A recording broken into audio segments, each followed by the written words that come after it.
Hey, what's going on, everybody? Welcome back to the BeckDeck podcast. I'm Kenton Hornbeck, co-host of the aforementioned BeckDeck podcast, joined alongside Logan Decker, second episode of the 2026 year. Logan, how are we doing today, man?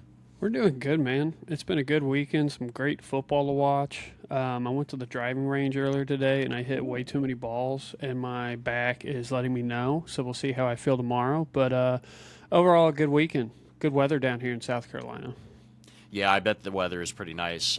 Conversely, it is 33 degrees out here in the greater Cincinnati area. Pretty chilly, but Thursday and Friday yielded some pretty good weather. We had 55 degrees, decently sunny, a little windy, but in January, you really can't beat that. I mean, you could almost rock a t-shirt out here. Yeah, I can't complain. This is the coldest day it's been probably in 2 weeks, and it's 48 degrees is the high. So not bad. That Not is not bad. bad at But all. we're not here to talk about the weather, though. So, in our last podcast episode, if you watched that, we did predictions for 2026. And my co host, Kenton, here made a prediction that came true 2 days after the podcast. And that topic was on Venezuela and their deposed leader. So I figured, hey, let's start there. So I'm going to toss it up to Kenton and tell me your reaction when you first saw this scrolling over your newsfeed. So I'll tell you exactly where I was and how it happened. So for anybody unaware, just very quick backstory. During the first podcast of the year, Logan and I did 3 predictions for 2026. Could be about sports, politics, culture, AI, etc. One of the ones that I selected was that Venezuelan president at the time, Nicolas Maduro, would no longer be the president of Venezuela in 2026. So setting that up, I woke up on, I believe, January 3rd was the day it happened. Woke up, looked at my phone as one does, and I had like 5 or 6 text messages from our group chat saying, Kenton, you were right. And I was like, what? Like, what's going on? So I scroll up a little bit, and then I kind of realized what's happening, that the Trump administration had launched an attack on Venezuela where they went and captured Nicolas Maduro out of a bunker, took him back to, I think, the USS Dwight Eisenhower. I'm not exact, or USS Iwo Jima. I'm not sure the ship. Then we took him up to New York City, where he's currently being held in prison. This happened 8 days ago, if I'm not mistaken. So that was pretty wild. My first reaction was disbelief, not in the sense that I thought something like this couldn't happen. Rather, I felt like this is so unprecedented for the modern kind of American political landscape. The only thing I can kind of compare it to is the Qasem Soleimani strikes from the first Trump administration. Then you could take it back to maybe Libya during the Obama administration and kind of the Arab Spring era. But this was a direct, like, American order to go capture the president of an irritant nation in South America. Pretty wild stuff. I mean, genuinely, I did not have this on my bingo card, at least for January. I thought this was something that was going to linger out until July, well into the midterm election season, where maybe something like this could rile up the base, or he's feeling a little more pressure politically, so he does a move like this to curry more favor. I mean, truly remarkable stuff. I mean, this is the American neocon playbook right here. Nicolas Maduro, obviously, he was combative verbally toward the United States government for a long time. And I know Trump specifically and his administration had been, like, leading up to this capture, were pretty aggressive toward Venezuela in terms of military posturing. They sent ships down there. The rationale was that Venezuela is a narco state. I'm not going to comment on that. I'm really honestly unfamiliar with that whole portion of it. But the long story short is we went in there, we captured him, and he is now in the United States. And I am 1 for 1 in my predictions. And selfishly, The only thing about this, because I mean, obviously, this is such an insane situation, but the pat on the back for myself, it's not like, oh, I predicted this. Like, I think plenty of people could have predicted this. The only thing that I'll give myself a little pat on the back is that I did it publicly on the podcast.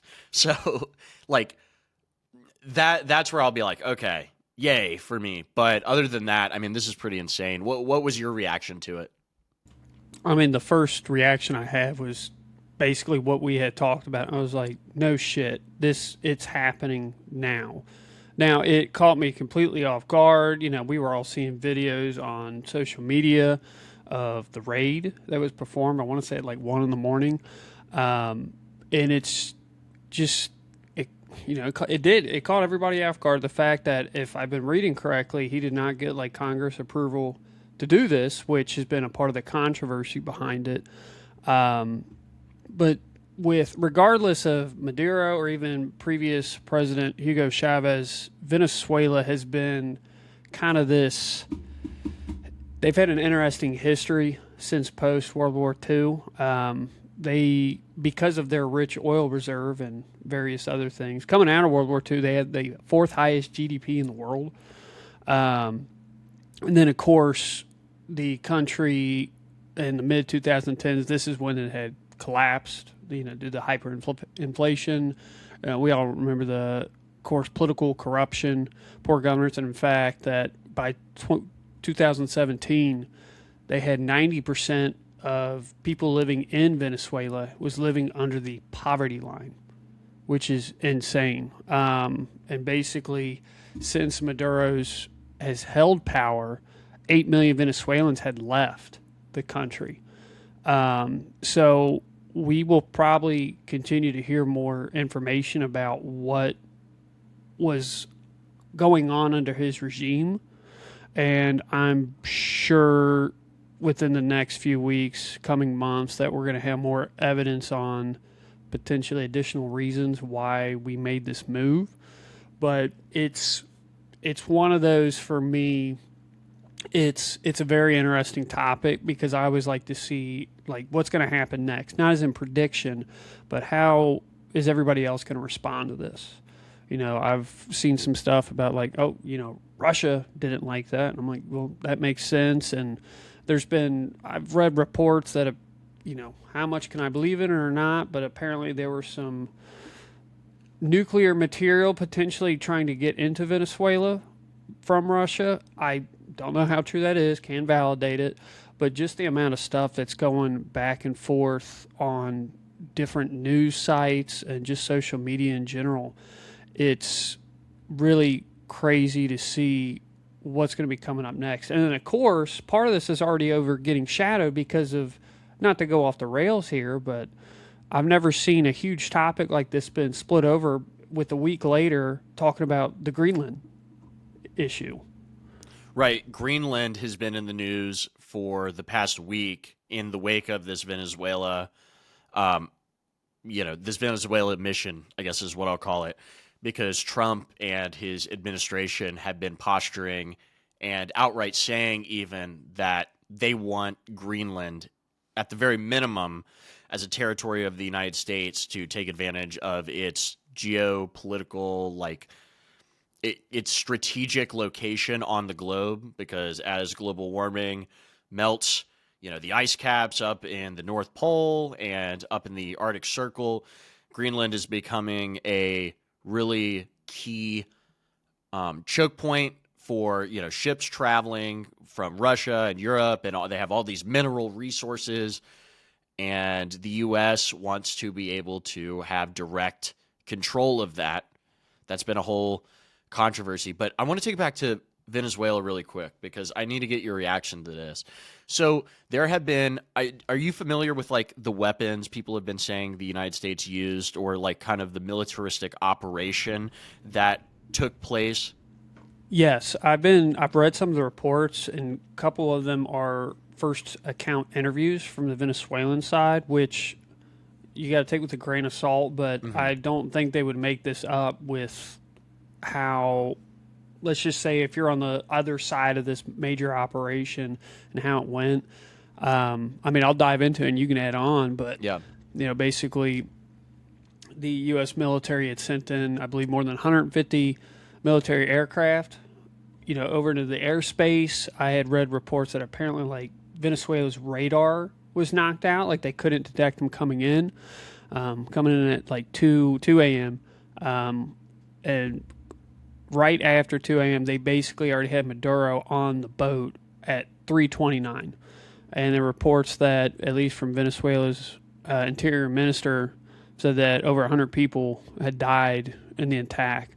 And one of the most interesting ones, and once again, there's no way to validate this, and we're probably never going to be able to, is the radar and basically the surface-to-air defenses that they had was not operable. And then one part that I had read from this firsthand account is that there was almost like a sound wave, like a shock wave hit that totally immobilized everyone. They're like, it was like took a hammer to the head.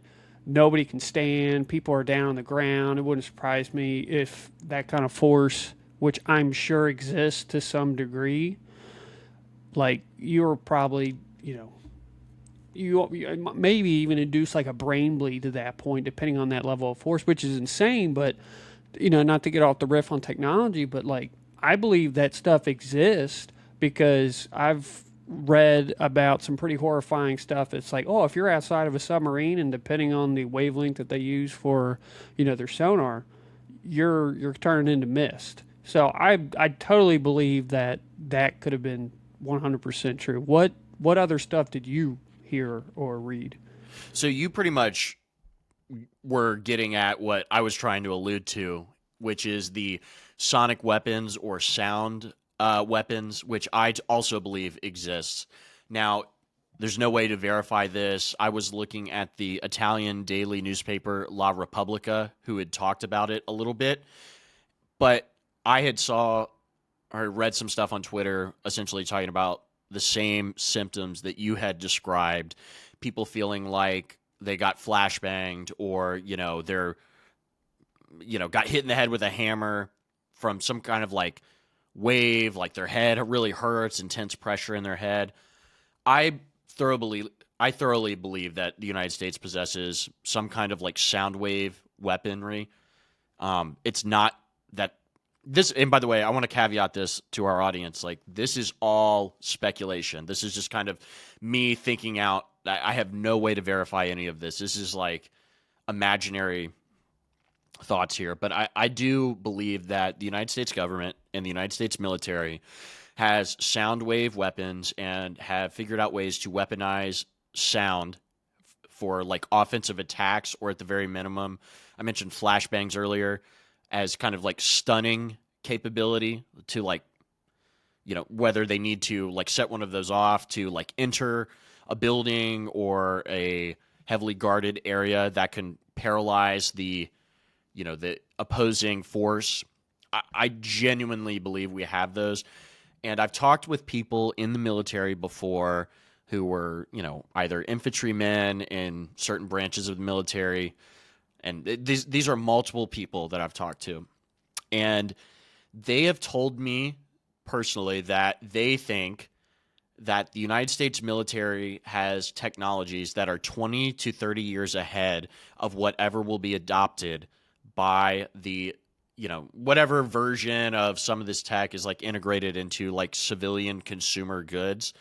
But that the United States military has super advanced technology that is only available in I don't think just generic infantrymen are getting like insane like sound gun weapons and everything. Like, it's probably hyper specific, super classified weaponry that only a small group of scientists or drone operators or special forces generals are able to use or even know about in general.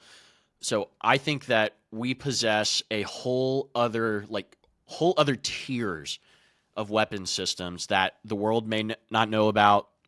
Maybe countries like Israel or Russia or even China are like vaguely aware of them, but I still think that we have like super weapons out there that we do not use.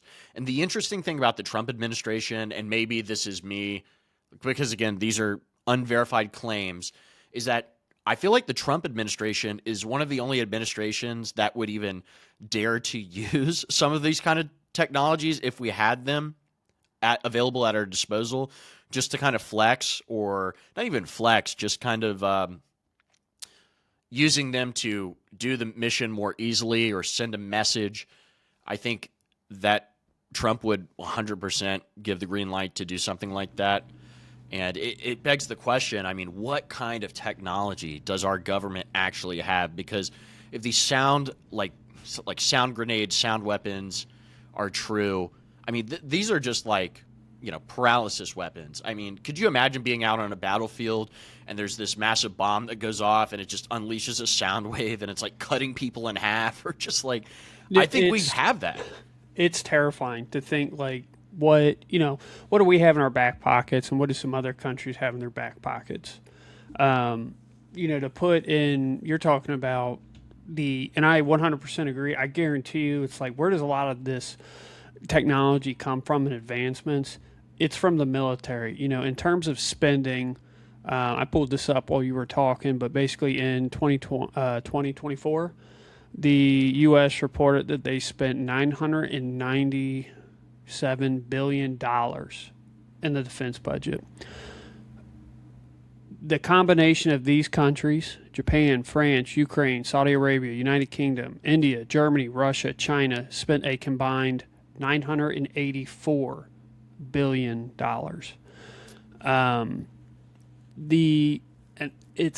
If you look back at some of the, just historically, some of the greatest technological jumps that we've had throughout history, a lot of them have come from a time of warfare. How many inventions that were created, let's say in World War II, that came to be used, let's just say, in our everyday lives later. I'm not saying like napalm, but just some of the inventions that they had made. And I don't have a list pulled up, but I guarantee you pull it up and you'll find a really long list. When you were talking about, I do think this was kind of a little bit of show of force kind of deal. This is a statement. I think there's a reason they did this, and then they're talking about Greenland a week later. They're setting up for something. And what I will say, regardless of your take on should we and not, what I will say is what is impressive is that the United States did not suffer a single casualty in this event that's being reported, which is insane that you can walk into another country, depending on the development of it. But still, I wouldn't say Venezuela's like, they're not living in huts and, building out of sticks and stuff. It is a developed nation. It fell apart in the past 15 years. But the fact that they can just walk into, I'm going to coin the term, let's just say a second world country, and just, all right, took your leader. And then we're going to control your country for 30 days. And if you're compliant with us, we will let the basically vice president just control the power.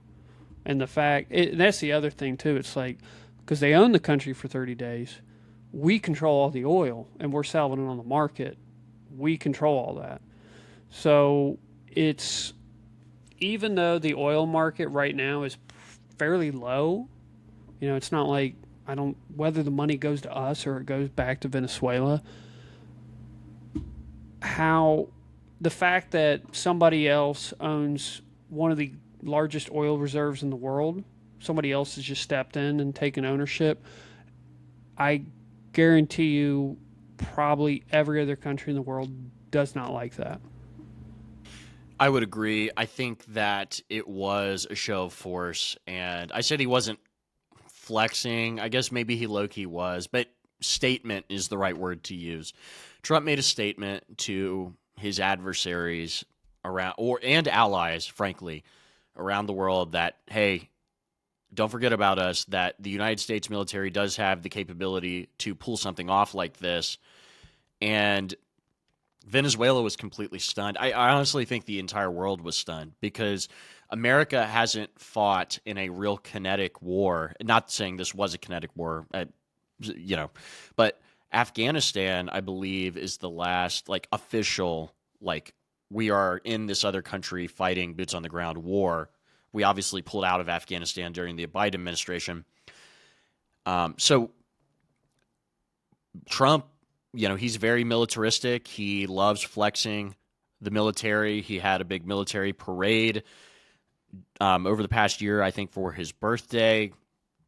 And he wanted to show the rest of the world that, hey, America is here and we could do stuff like this and we can pull it off. And that's got to be a little daunting for other countries across the world, especially ones that oppose the United States. One of the things I thought was interesting about the timing of all of this was a Chinese delegation was actually in Caracas as this was going on. They had met with Nicolas Maduro either the day before or earlier in the day. The Chinese were meeting with the Venezuelan president. They were in Caracas. Then America just comes in, does this, captures the president, takes him back to the United States, and they're there.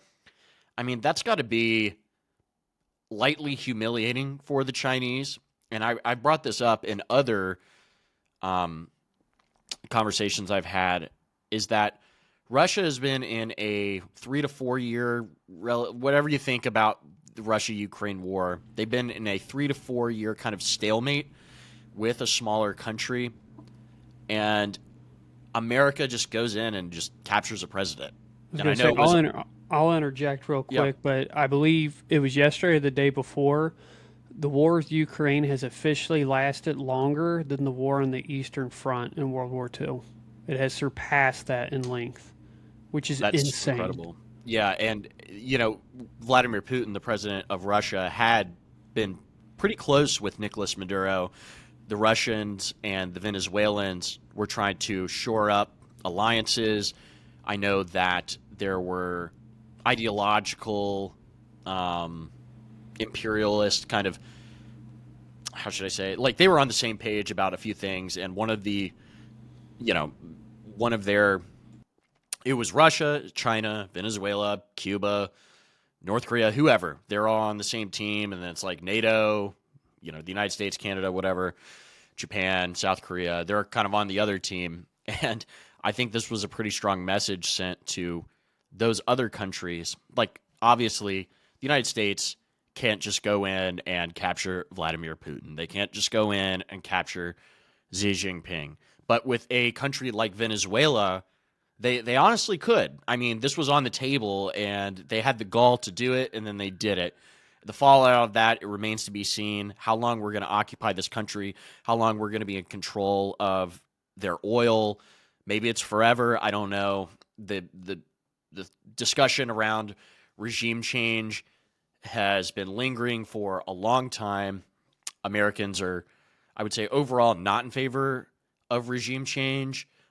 However, I think there's nuances to each one of these, and it's not like we've, stopped doing it before. We've been doing this for like 100, plus years. So anyway, I just think this is so, it's literally so crazy that we were able to do this with, like you were saying, without any casualties to the American side. And it just really goes to show you the might of the American military and how technologically advanced it is. I don't know, people like to talk about China and their shipbuilding, and we've seen what the Russian military has been able to do for the past couple of years. They're more documented, but it just feels like, not that America is like invincible or anything, but my gosh, I cannot imagine spending $1 trillion a year that you don't have some kind of just built-in advantage with all of the intelligence operations you have going around on the globe, all of the satellites, all of the military bases. I mean, it's got to be pretty difficult for another country to really, stand up one-on-one to a country like the United States. Not trying to be like beat the imperial drum. I just think objectively the resource gap is pretty large. No, 100% it is. And you had mentioned the Chinese delegates that were there, which is absolutely wild timing because even Trump had came out and said that, oh, for, we were wanted to do the plan 3 or 4 days ago, but bad weather pushed it off. So it just happened to be pure circumstance that these delegates were there. Now, what's interesting, and I don't know if you saw this, is that apparently the anti-air, surface-to-air missiles that Venezuela had, they bought them from the Chinese.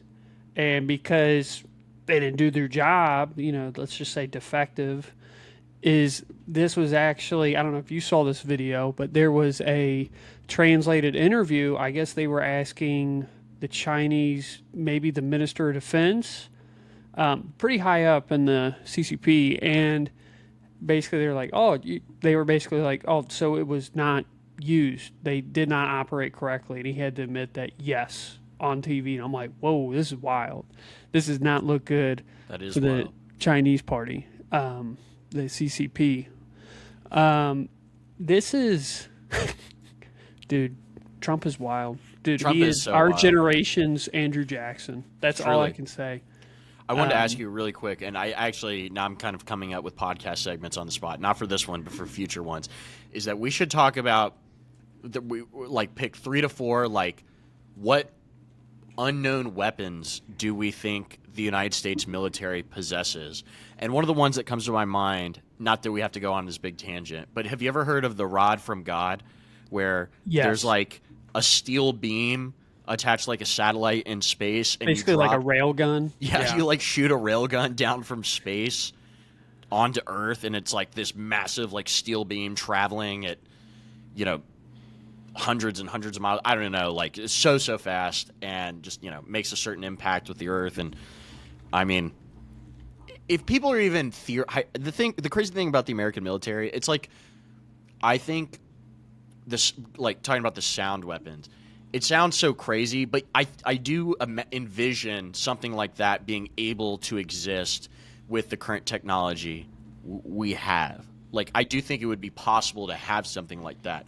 The same thing with like the rod from God. It's like, is this, like, are we just pulling this out, like, and using this? I don't know, but have people tested it? Have people theorized about it? Like, could it possibly exist with the technology we have today? I say yes. So I think that could be a interesting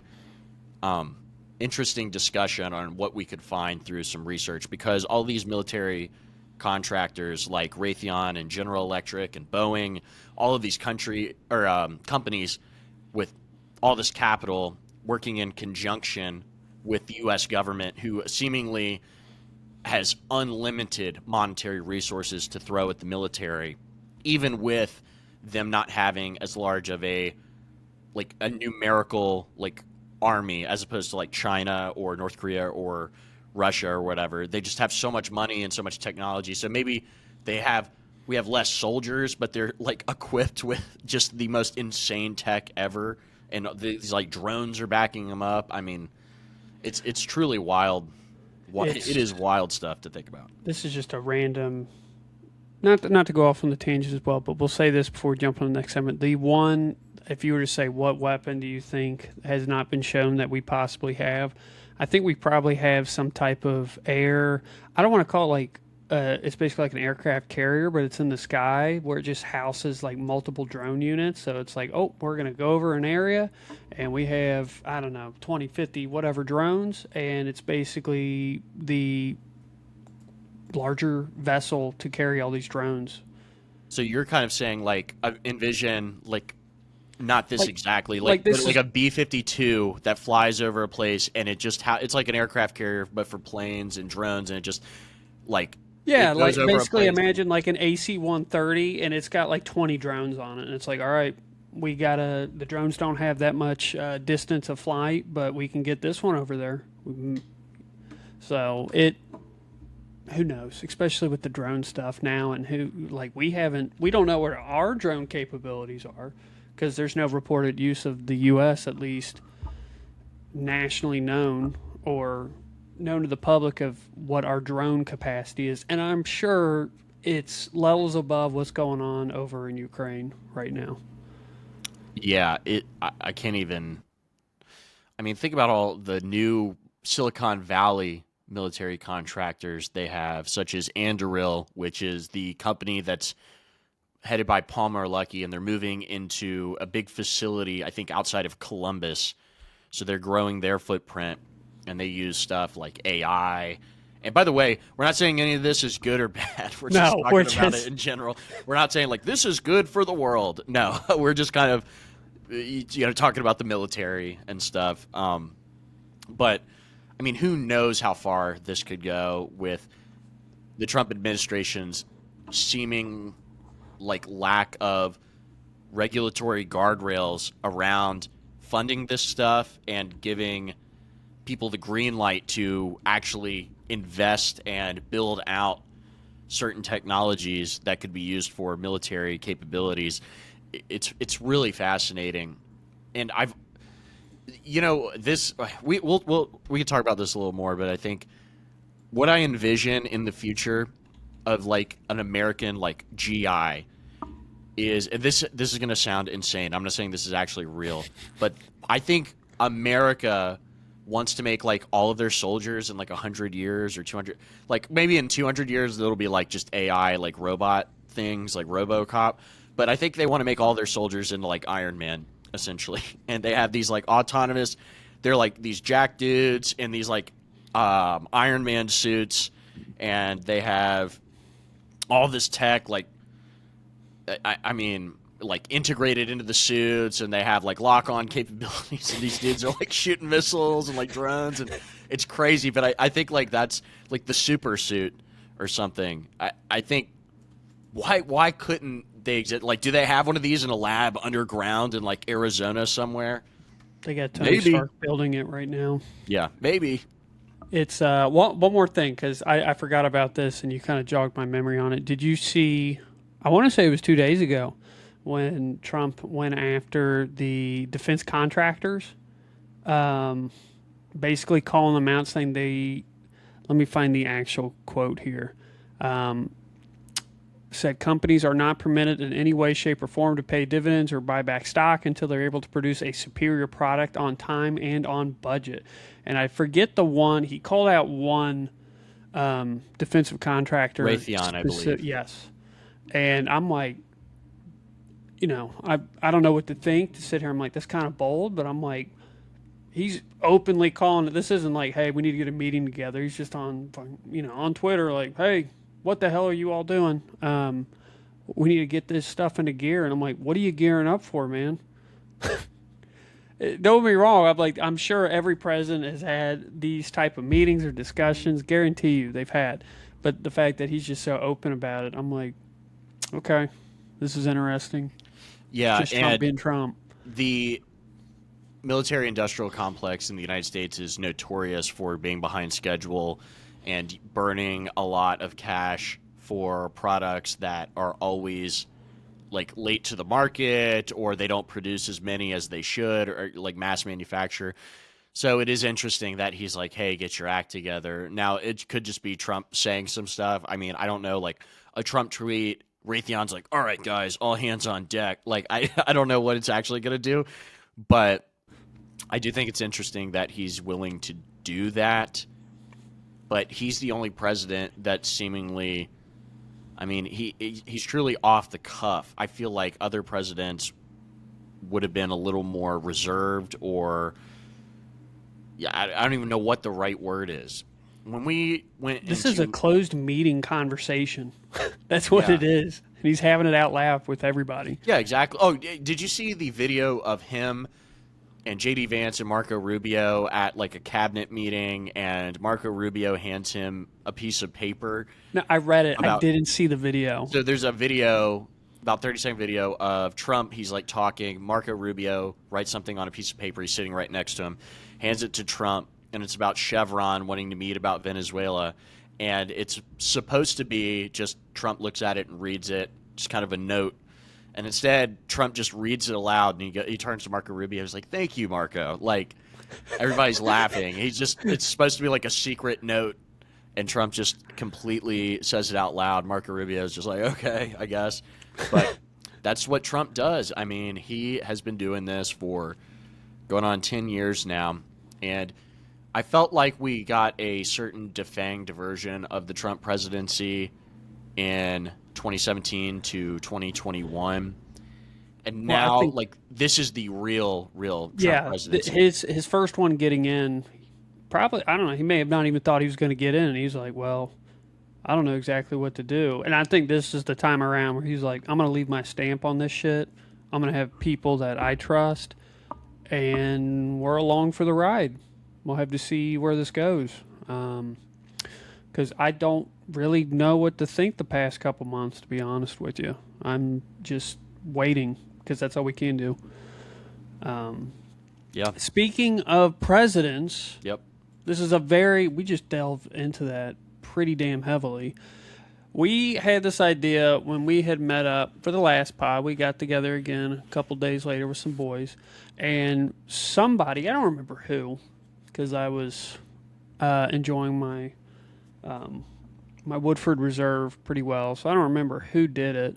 But somebody had mentioned, hey, if you had to create a basketball team of all the U.S. presidents, pick your 5 players, who would it be? And I was like, this is a great topic. So we're going off of the deep end back up to the shallow end, the kiddie pool, and I think this is really interesting. In terms of what we're going to do is we're going to do a draft style. Kenton has elected, for whatever reason, to give me the first pick. So we're going to go snake style, so I'll pick, and then Kenton will take 2 picks, and I'll go back and forth. And the goal is to take our starting 5. We're going to give them the position, and then at the end, we're each going to take a head coach to represent the team. With that being said, how confident are you in this? Because I've done a lot of research. I'm excited for this one.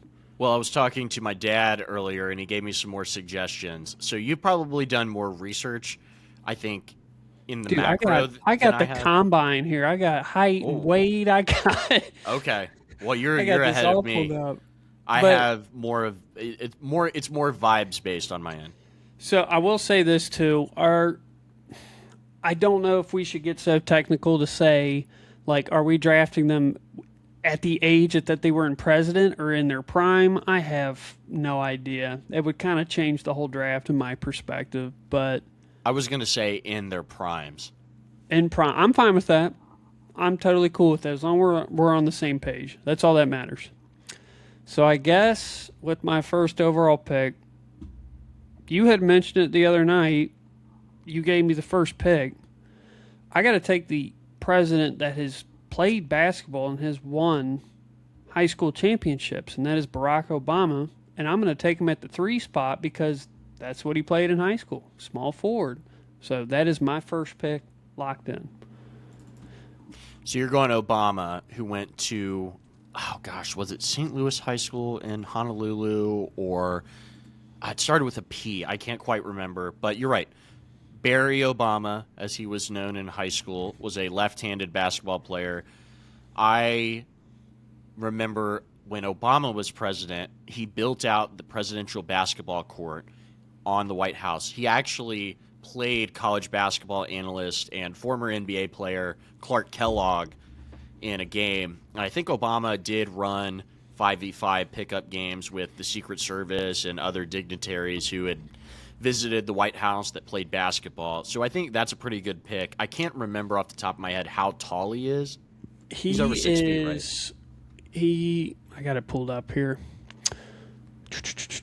He's 6'1.5". I would like to say one of his personal aides, which I did not realize this, was Reggie Love, who played at Duke.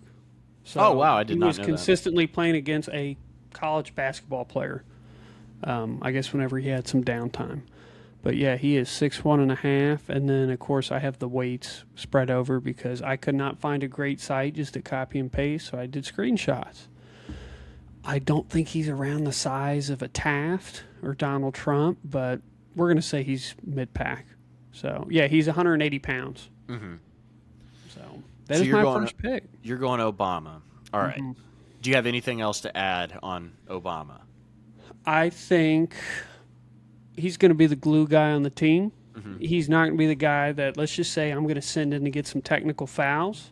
I think he's going to be, a little bit of a good passing, passing forward as well, a help to hopefully my future point guard here as a facilitator. So I think when you're talking about his prime, he'd probably smoke 3/4 of these presidents in a refereed basketball game. Not refereed, might be talking a different story, but I feel confident in that first pick.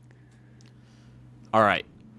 So this will probably make or break the draft, but I do think I have to go this guy with my first pick. And that is Jerry Ford, President Gerald Ford, who is arguably the greatest presidential athlete ever. Why was he one of the best the greatest presidential athlete ever? Well, it's because Jerry was a starting center and linebacker at the University of Michigan and won 2 national championships. Actually turned down NFL offers from the Lions and Packers. So Jerry was the real deal. And I did know he played. Slip. Huh? I was hoping you let him slip. No. That was going to be my pick. I had to get a ringer. Because I knew that if I went somewhere else, then you would just be stacking it up against me. I have my list here in front of me, but I had to pick Gerald Ford. Anybody who plays legitimate high-level college football is probably a great overall athlete, just in general. So I think if you just looked up a list on like top 10 most athletic U.S. presidents, Gerald Ford is probably coming in the top 3 almost all of the time. So that's my first pick. As far as what position I'd run him at, let's see here.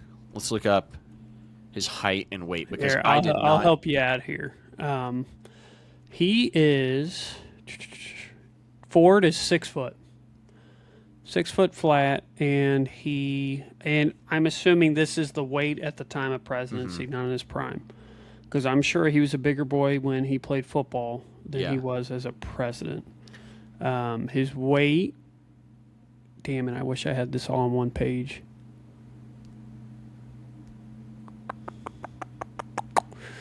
Can't find it.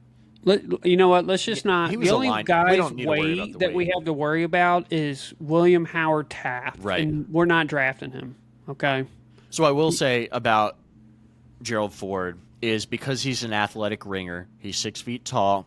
I'm probably gonna put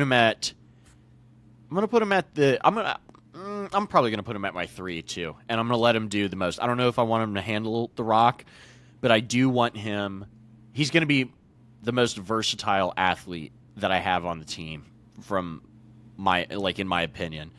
But as I was saying earlier, anybody who plays high-level Division I college football, you have to be somewhat of an athlete. This is actually Michigan was probably even better back when Gerald Ford was playing. He obviously won 2 national championships, but that's a premier program in college football. So first picks, Logan took Obama. I took Gerald Ford. We're going back to Logan. So with my second pick, I think I'm going to match you in terms of football talent. And at my point guard position, I'm going to take Ronald Reagan, who played football for 3 seasons at the Eureka College in Illinois. He was a guard, but he also did track and field, and he was a swimmer, and he was inducted into their Hall of Fame in 1982 for athletics. In terms of height, where is he? Reagan is 6'1". Okay.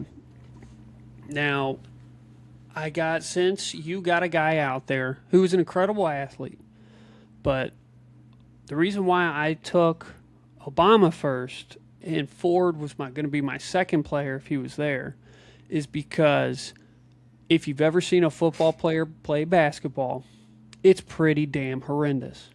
I'm one of those people. It's like you have no finesse when you're watching a team of 5v5 football players play against each other. So I'm going to get another guy that has also played on an offensive line, and potentially maybe we do a switch, and he can be the one that's taking care of Gerald Ford. So that is my matchup right there. So I want to dispute your point really quick because maybe that's just you. Now, I know the point you're trying to make about the football guys not being true basketball Listen, players. I know what you Yeah. mean. I know what you're trying to get at. Look, if you're that top No, no, talent no. of an athlete, I but wanted to tell an anecdote. This is more fun, and it's not dunking on football guys playing basketball. So I just thought this was a fun kind of like reminiscing about this. So at WKU, there was a sorority that put on a massive basketball, like 5v5 basketball tournament. Anybody from the city of Bowling Green could enter. Any student organization could enter. There could be guys upwards of like 50-year-olds playing like frat kids who are like 20.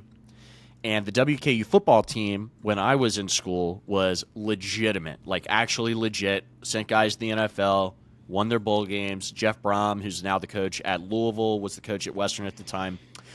And the football team entered the tournament. And of course, foreshadowing, they won. Now, some of the guys that were on the team were crazy. I don't know if you remember Taywan Taylor, who played receiver for the Titans and the Browns. He was on the team. He was also an all-state basketball player at Pleasure Ridge Park High School in Kentucky, in Louisville, Kentucky. Deion Yelder, who won a Super Bowl with the Chiefs, a tight end, was on that. I mean, they were smoking dudes, bro. And they were dunking it and getting, like, bent. So I'm first not. off, I don't want to hear your point about at the WKU intramural basketball tournament where it's like, hey, I'm the point guard and I weigh 160 pounds, and then here's Tawan Taylor who weighs 190 pounds at the point, and then we got a guy that's 270 at the 5. I'm like, yeah, nobody's going to beat him. What do you mean? Well, I didn't think they were going to beat them, but I do think some of these football guys are legit. They're just legit athletes. Here's another good pod topic for the future. Put them against a basketball team. That's all I'm saying. Put them against basketball players. But put them against the presidents, and I'll take Deion Yelder and Taywan Taylor every day of the week. Yeah, no shit. All right. So my next pick, this is a tough one because do I go size here or do I go all-around athletic ability? Because there's only one president who's actually super tall, and he was a great athlete. However, he was kind of a mythical athlete. We only have firsthand accounts from a variety of sources, but it's not like, oh, yeah, Gerald Ford played college football at Michigan. That's like a tangible, like we understand that. But I think I'm going to go Abe Lincoln here. I need to get some size. He's Good tough. pick. He was one of the greatest like wrestlers of his era. He's kind of like a mythical figure, but he was the tallest president. I believe around 6'4", 6'5". So his like tenacity as a wrestler and his height lends me to think that he would be a really good post presence. Let's get it down low to Abe from Gerald Ford. Entry pass here, swing it around, get it to Abe. He's either cramming it or on the other end, he's getting dirty in the paint. You know, he's boxing people out. Bill Laimbeer, he's blocking shots. That's what I want out of my center. And besides a few other guys, I really just need to lock down the height advantage here because you have two pure athletes, and Abe Lincoln was a great athlete. He's, I think, one of the better athletes in presidential history, judging by his wrestling career. But I really need some grit in the paint, but I also need the height and defensive presence. That is, once again, great pick because, yeah, I don't like the term mythological because I do believe that he's as strong as people said that he was in terms of, and when you're talking about him in athletics, he's known for his wrestling capabilities. And he is one of those guys that you get the picture of like, hey, he's born in the log cabin. He built, like, dude's cutting down trees. He's country boy tough. That's what I'm going to call him. That is definitely Lincoln. Now, once again, I'm going to match you because I got a guy that's 2 inches shorter than Lincoln who is listed at 6'4". So at 6'2", I'm taking a player he's a baseball guy. He's in the first 2 College World Series ever. Reached the title series in 1947. That's George H.W. Bush, who went to Yale. I didn't realize that he had that, the history that he did with baseball. Now, I knew his son was a pretty good athlete, in terms of course, we all remember the meme. Now watch this drive. best video I can think of with Bush off the top of my head. But he was, apparently, I didn't realize either, but he was a very good marathon runner. So there's a lot of, pure athletes that have been through this family. I can't speak for Jeb. Don't know. Don't really want to know. But George, I'm trying to match, and I believe he played first base. He was one of the bigger guys on their team. So in terms of maybe some other, and I'm going to go ahead and throw these names out there because I don't think you're going to pick them. What I'm looking at for the height-wise there, to try and match, it'd be like, well, Lyndon B. Johnson's pretty close. Thomas Jefferson's fairly close, which I didn't realize Thomas Jefferson was that fucking tall at 6'2.5", and then Bill Clinton. Bill was a potential, but I was like, I'm going to get my athlete. I'm going to get, we've talked about this before. If you want to talk about a sport that could translate to other sports the easiest, I think we're both in agreement in saying take a baseball player and put him on another sport team will do better than another player, a basketball player trying to play baseball. Or I think the baseball players do not get the kudos that they deserve in terms of their athletic ability and how what they do can translate easily to so many other sports. I would agree because baseball players only get a certain amount of chances to actually showcase their athleticism, and the skill and the technique required to hit a ball is a lot different than going out and running a route or shooting a basketball or swimming. So baseball does have a lot of great athletes. I'm thinking off the top of my head, Aaron Judge was a 3-sport athlete. Some guys choose to play other sports. Baseball's tough. It's a technique game. It's a skill-based game. But unless you're like the center fielder or the shortstop, and you're used to seeing the running quick and jumping high, you're not going to get that as much in baseball unless there's specific positions. But overall, I think the athletes, there's not a lot of just scrub athletes playing baseball, I guess. Yeah, it's so that's my, let's see, I got my point guard, I got my small forward, and I got my center. So what is your next pick? All right. So I'm going for glue guy. I'm going for leadership. I'm going for the Draymond Green of my team. And that is President Theodore Roosevelt, who's going to be roughing up Obama. He's going to be putting him on the dirt. He's going to be putting him in the dirt. President Roosevelt, boxing, horseback riding, wrestling. He built himself into an athlete because he had true grit. You talk about a guy who's going to have some stamina. He's never going to give up. He's going to stand up in the huddle, and he's going to reinvigorate the team when they're not feeling as good or not playing as well. That is Teddy Roosevelt, and he's going to be all over your boys. So while, yes, he may not be the best pound-for-pound athlete out of all of the presidents, he's a good enough athlete to break into my starting five, but he's a top-tier glue guy. He's a grit guy, and he's tenacious. So coupled with the wrestler Abe Lincoln, I'm building a hard-ass squad here. So Jerry Ford, yeah, he's going to be my ringer. He's going to be my superstar. He's going to be, playing. Maybe he's playing multiple positions. I don't know. That's up to Jerry until I pick the coach at the end.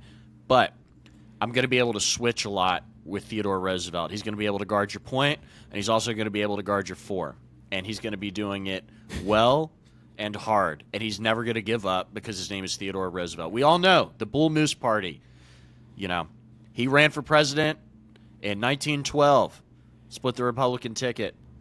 He was the Ross Perot. He is the,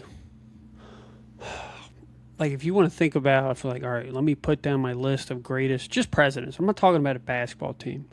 Teddy deserves to be in the conversation because of the man that he was, his feats, his achievements, and just the amount of lore that this guy has. He's honestly my favorite president of all time. Dude's just,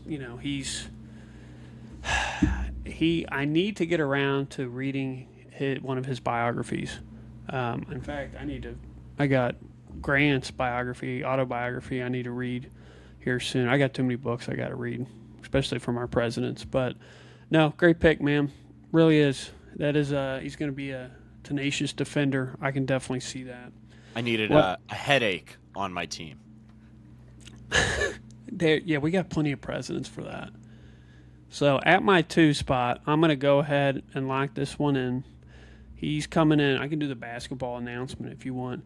Coming in at the 2 position, sitting at 5'10" and a half, he is Dwight D. Eisenhower, former commander-in-chief in the Atlantic Force. In terms of the athletic background, he played football at Army.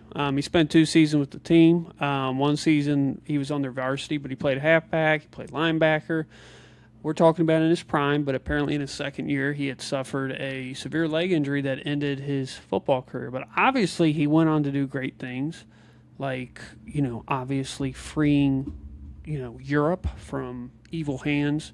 And then he, in terms of presidential success, the amount, I want you to think about what's probably one of the greatest accomplishments he's done, and we could argue about it now in terms of, let's just say, the quality of it now, but to build the road system in the 1950s, the interstate system, that is a enormous undertaking.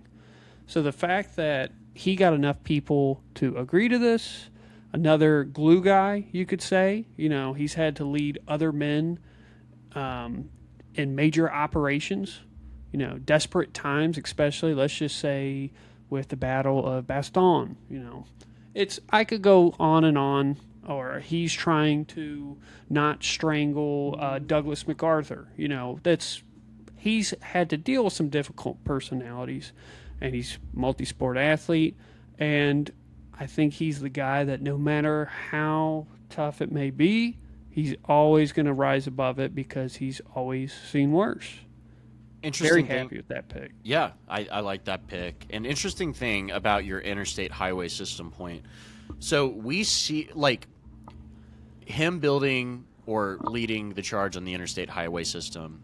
That's something that you and I interact with on a day-to-day basis. Like, the fruits of that decision, every American who owns a car interacts with the interstate highway system every single day, whether that's on your commute or you're traveling on vacation. That decision that he laid out in his presidency, we still feel the impact of, which I think is super, super. That's a great accomplishment, and it's really interesting to think about the lasting legacy of that. Yeah, it's you, especially because we've been doing the sports research, but if you're into any type of history at all, really looking back at each individual president and seeing what their achievements are pretty impressive. Now, I'm going to mention a name. This is not for the draft, but I do want to shout out to one-term president, and that is James K. Polk. Dude is a badass. Look into it if you have not. And he actually came out as soon as he won his presidency. He said, I'm only going to do 1 term because I wasn't supposed to win. Wasn't supposed to be on the ticket. You wanted somebody else. But I'm going to get some shit done in these 4 years. Look it up. I'm not going to give it away because we got a draft to finish. So I believe you have 2 more picks. No. Is it 2 more picks? 2 more picks. Okay. So I'm going the younger Bush. I'm going to take George W. Bush. And I will lay out the reasons here. For one, he played college baseball like his dad at Yale. And George W., I need all-around athletes. Now we're starting, we've kind of passed the point of, hey, these guys were either college athletes or super legit. George W. Bush was a good athlete, don't get me wrong. But I need guys who are going to be able to fit into the system, be competent, not tire out. Of course, George W. Bush, he runs some marathons. He does, he's a former college baseball player, avid cyclist. So he's got good endurance. And I could put George out on the floor. he's going to keep up with anybody. He's never going to tire out. And I think that's the kind of tenacity that I need on this like hard-nosed squad that I'm building. Jerry Ford at the point, and then the rest of these guys are kind of filling in the roles. They're going to be tough, gritty role players. And I think George W. Bush is going to hound people on defense, but he's also one of these guys you don't need to take out of the game because he's just in your shit, because he is super, like, he has a lot of endurance. And I need that on my team. I don't blame you. You know, good pick in terms of overall athlete. Once again, we've already kind of touched on the Bush family and their athletic capabilities. I'm going to do something that we did not agree with before. I am going to basically swap my spot. I'm going to take my head coach before I pick my last player. And I have to take the man that crossed the Delaware, the psychotic redhead who doesn't give a shit, hates the British, and that is drumroll, George Washington. Who else do you want to lead your team? Does he give a shit about basketball? No, he doesn't even know what it is. But that dude's going to have some inspirational stories, especially him talking about the winners and what he had to do to get our independence and freedom. And that's going to be so inspirational to the rest of these guys. What more do I have to say? It's fucking George Washington. Who else do you want at the head coach spot? I'm interested to see what you picked there. I know it just flipped the script. Screw it. I don't care. I need the guy. So I'm going another general, Civil War General Ulysses S. Grant, who may not have been the best president ever, but he was a great general for the Union Army in the Civil War. And to mirror your points about George Washington's leadership capability, I want to put President Grant's leadership abilities on display for my team. And there's only so many generals that we can pick. I think the obvious one would have been Dwight D. Eisenhower, but he's playing in this game. He's playing in the game. He was a great general in World War II. We give him his flowers, but he was also a great athlete. And in terms of this exercise, we need him playing the sport instead of coaching it.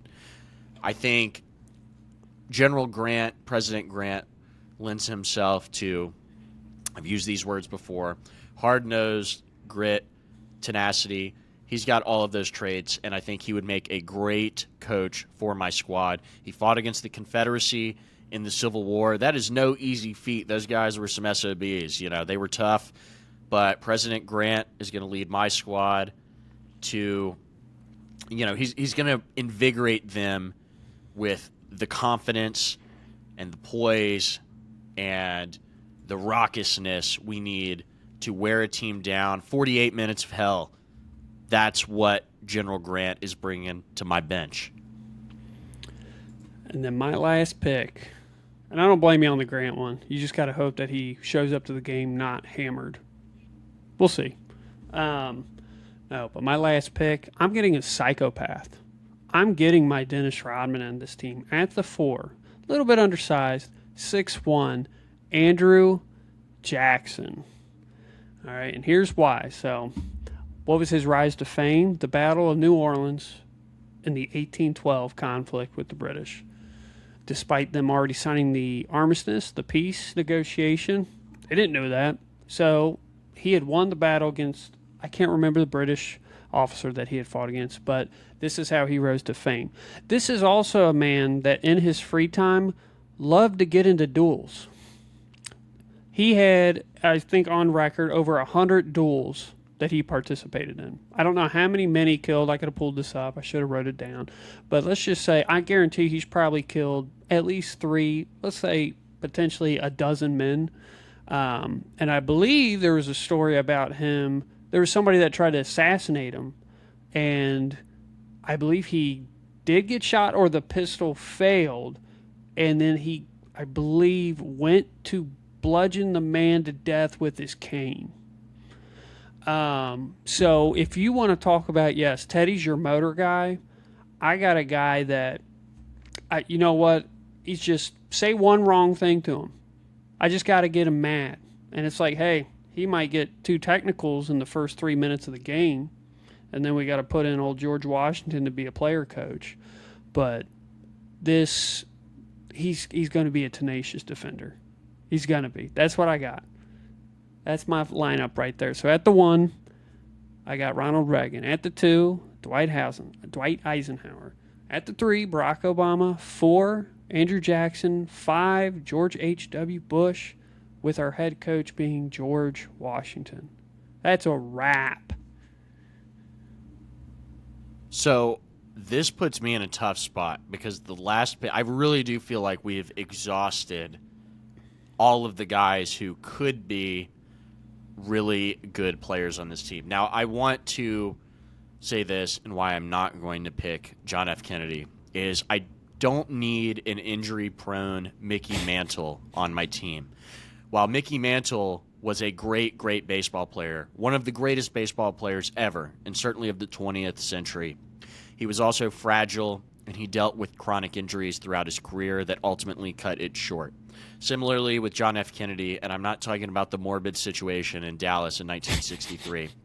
That's a different kind of injury. However, the chronic health problems that he dealt with throughout his life, to me, does not lend itself to consistency on this kind of squad. We don't need a Ja Morant who's going to stub his toe and be out for 10 games. I don't want that on my squad, but I do respect John F. Kennedy as a president. I think he was a good leader, maybe a little bit too hands-off, but hey, he was a liberal from Massachusetts. That's kind of how they rolled, you know? So my last pick here kind of puts me in a bind because do I go Trump? Very tall, big. I don't know what kind of athlete he is, though. He's a great golfer, and he is a legit golfer, too. But I'm looking down through the rest of my list here. I have Thomas Jefferson. What position are you trying to fill? So I'm just kind of maybe I'm playing positionless basketball. Okay. Maybe I'm playing positionless basketball. I mean, I can't really go Abe Lincoln as my Jokic and go 4-out guard. You know, I don't know. Gerald Ford, he's my Kawhi Leonard. But I need, tough SOBs. That's kind of how I built my team here. I'm kind of in a bind because I just went all in on not picking JFK. You know what? Screw it. I'm going to do it. People might hate it. I'm going to pick Trump. I talked myself into it. Why? Why Trump? 6'3". He did play baseball in high school. And again, we're not talking about anything political here, just his pure athletic attributes. Now, why might Trump be a bad pick for this team? There's only so many guys we can pick, but could Trump be a dude who's like, hey, I need mine. I need mine today. Hey, Jerry, you're taking too many shots. I need mine. Give me the rock. I need to put up my 9 shots. Hand it to me. Yeah. He could be a team headache. He could impact the fluidity of my roster, and that could be an issue. However, at 6'3", and as a former high school athlete and an avid golfer, I do think Trump's skill set lends itself to helping my team outsize yours. Now, you do have some tough guys. Andrew Jackson essentially is your Draymond Green. He's like you told him, you said he was your Dennis Rodman. That's probably pretty accurate. He's not out there to play. He's Tony Allen. He's going to hound you on defense. He may punch you in the face and get you suspended. He takes your best player out of the game. Now you're playing with house money. But I'm going to pick Trump here. I think it's a good pick. So my 5, I'm not putting him in a position, but I will say that Abe Lincoln is my center, and then the rest of these guys can just play positionless basketball. Gerald Ford, Teddy Roosevelt, Trump, George W. Bush. I think overall the athletic floor of my team is pretty high. They're going to be coached by General Ulysses S. Grant. We may have some issues with Trump. Hey, give me mine. He may be a ball hog, but I need the ball in Gerald Ford's hands. I don't need the ball in Trump's hands. And I'm hoping that the leadership capabilities of Teddy Roosevelt on the team are able to quell Trump's personal ambitions to get the rock, and put up some shots. I think Teddy may be able to talk some sense into Trump, but who knows? Because Trump, he's Trump. We have the same problem on our team. We have somebody that is uber cancerous in terms of chemistry. That's fine as long as you don't have two of them, I guess. Just in terms of how I'm liking my team. So at the 1 of the 2, I have 2 collegiate athletes in terms of, Dwight Eisenhower's at my 2. We played football for 2 years for Army. I got Reagan, who's a multi-sport athlete, between football and on the swim team and track and field. So I would imagine some endurance has been built into that. So in his prime, we have, of course, Barack Obama, who's the only one that has played. Let's just say he has achieved the highest accomplishment in basketball in terms of all the players. Because to my knowledge, I don't think any other president has won a high school championship in basketball. I could be wrong on that. Andrew Jackson, he's never played a sport before, but he's probably individually killed more people than maybe any other president on the team. And he's 6'1". I think the fact that can you play Trump at your 4 and I can play Andrew Jackson at the 4 and we're just going to see what happens. I'd give the mental edge to Andrew Jackson, but I don't know. Both of those guys could fly off the handle. Maybe Trump could be a little more poised. Maybe. We shall see. I think this is a little off topic, but so if you're familiar with the comedian Shane Gillis, one of my favorite jokes that he has when he talks about, he has a bit on the debates where he's like, Joe Biden does so well against Trump because he just doesn't go into it, partially because you can talk about the mental state of Joe Biden, but other basically people that debate Trump get into a shit throwing contest with each other and you can't beat Trump. Andrew Jackson is probably the man that created it in American politics. So that would be a legendary matchup. If you wanted to have the most chaotic, let's just say we went into overtime and we had to play 1v1, I'm picking Andrew Jackson. I hope you pick Trump because that would be must-see TV. In terms of because to put in perspective, when Andrew Jackson died, he had a pet parrot, and they had the pet parrot at the funeral. They had to remove the parrot because the only words the parrot would say were basically different slurs and obscenities that he had learned from Andrew Jackson. So this dude was doing this to animals. It just did not care. Did not care whatsoever. Here's the thing about Trump is he's going to have KG level trash talk. He's going to be getting into people's head. Andrew Jackson, he's ugly. He looks like a dog. His parrot's racist. I sit in SEAL Team 6. They killed his parrot. He died like a dog. But then Andrew Jackson, it maybe take a minute, and he'd be like, I'm taking him out. I don't care. I don't know what he would use as a weapon at that point, but I definitely think probably Andrew Jackson would hit his tipping point first, but that's not a man who's going to back down. It's like, oh, here comes the Draymond Green kicking you in the nuts. Here comes Dennis Rodman doing some off-the-wall shit, some Mike Tyson biting your ear off. You don't know what's going to happen. Andrew Jackson, to me, makes me think of, flying off the handle, kind of the, strength where he's just, blacking out, running, I'm going to go gorilla on this guy. Kind of like Lenny and of Mice and Men. Not saying he's a one-to-one, body type comparison, but he's just, going off on people. I could see Andrew Jackson just flying off the handle. He's like, I'm ugly. I'm gonna, get after it or whatever. Trump. I don't know, man. You could get into Trump's head probably, but he's just got these great defense mechanisms that he's gonna be like Larry Bird. You suck. You're ugly. You're poor. You were born in a log cabin. I wasn't born in a log cabin. He would get after it in that sense. But I do think people could rub him the wrong way, and maybe he's getting technical fouls. The refs are just like, boop, nope, you're out of here, buddy. You're out of here. All right, we start doing 4v4 basketball in the minute 3 of the game. Yeah, he's talking too much trash, and they get him out of there.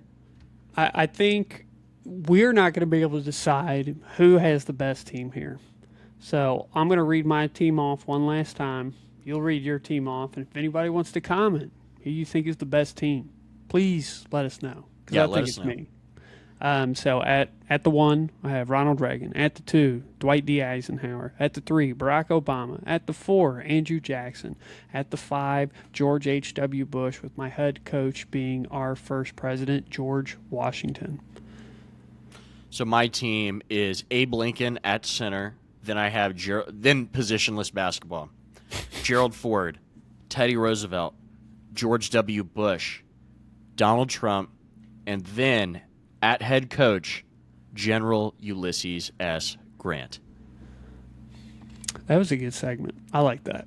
That was a fun segment. We're the only guys doing this, folks. Hit subscribe. Nobody else has thought about a 5v5 president basketball team and at least published it out on the internet.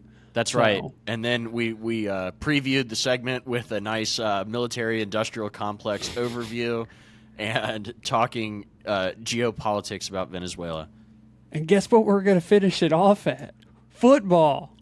That's right. Back to the bread and butter. So what did you want to start off with here? Because we kind of left it a little open. Did you want to discuss the semifinal results for college football first? Did you want to kind of dive into the games that started yesterday with the NFL? Or did you want to save one for another day? You pick. Let's do college first. I think that'll be a little easier. So we discussed Ohio State and all of those teams the last pod. So now where we're at this moment in time, Indiana football is on the precipice of winning a national championship. Coach Curt Cignetti blew the doors off of Oregon yesterday. And I thought Oregon would put up a little more of a fight, but, I mean, truly, they look outmatched against Indiana. Indiana has almost completed one of the best turnarounds in college football history, from being a little sister of the poor, a dreg program. People just, they're a doormat in the Big Ten. They're losing to, group of 5 teams. Now, Indiana, I think, going forward with their resources and their coaching staff, is probably going to be one of the best teams in college football on a year-to-year basis. I mean, truly, I think they have developed the infrastructure, and with the NIL rules in place, to me, the world is their oyster. Now, they still have to win the game against Miami, who's a hard-nosed, tough team. I just don't think that Indiana kind of feels like the team of destiny. They have the Heisman, quarterback and the great coach. They came out of nowhere. They're definitely the biggest story in college football right now. I think they're probably going to win. I'm going to pick them to win.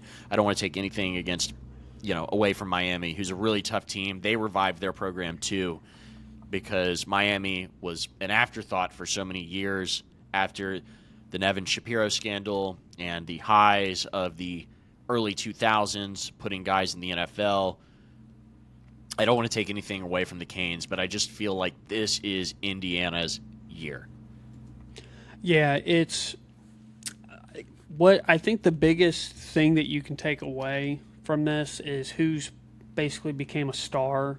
I don't want to say overnight, but I feel like in the past couple weeks, he's now deservedly getting the national recognition he should, and that's Curt Cignetti, who's the head coach for Indiana.